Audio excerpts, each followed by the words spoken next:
Guys good morning. तो guys हमारे गांव में आज बहुत हवा दे रहा है, तो फाइनली गाइस आज मैं ये बोल सकता हूँ कि मेरे खेत से इनकम अभी किया जा सकता है। तो आज बोनी किया है और गाइस अभी पानी दे रहा हूँ खेत में। ये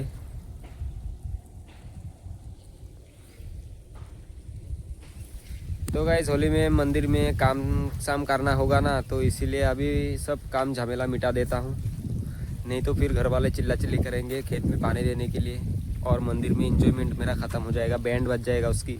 तो मैं इसीलिए आज ही काम ख़त्म कर लेता हूँ ताकि कल से कोई डिस्टर्ब ना हो। ये देखो गाइस दादू कोई जीते से তো আজকে মানে হয়েছে কি গাইজ, আমি যে জল দিতে আসছিলাম তো জল দেওয়ার মধ্যে মানে আমাকে মোটর সুইচটা যেটা ছিল সুইচটা খারাপ হয়ে গেছিলো গাইজ। স্প্রিং মানে সুইচটারে অন করলে এটা আবার অটোমেটিক অফ হয়ে যায়, তো এটা লেগে জল দেওয়া বন্ধ করে দিছি। এটা স্বীকার করতে এসে গাইজ।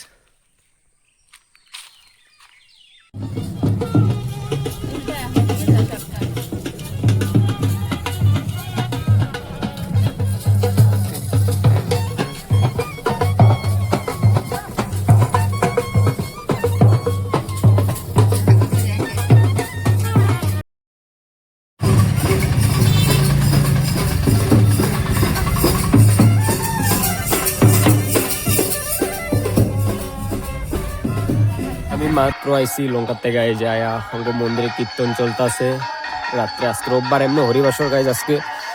আর এখানে যে গাইজ বিয়ার প্যান্ডেল, হোলির পরে এখানে হইব বিয়া। বস্তি মানে এখন পুরাপুরি গরম গাইজ। তো যারা যারা বস্তির মানে সব দেখতে আসছে এখন মানে বস্তি গরম পুরা।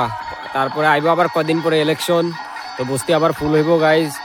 আর আমগো দাদা আইব, তো মানে আমরা কইছি পিঠে বস্তা বাঁধতে রাখতে। তো দাদা যেদিন এবো আগের দিন বস্তা বাঁধতে লাগবো। আর গাইজ মন্দিরের আজকে বিকালে এই সাইডটা প্যান্ডেল করছে আর ওইদিকেও প্যান্ডেল করছে। কালকে মনে হয় পর্দা কাপড় সাপড় লাগানি হইব।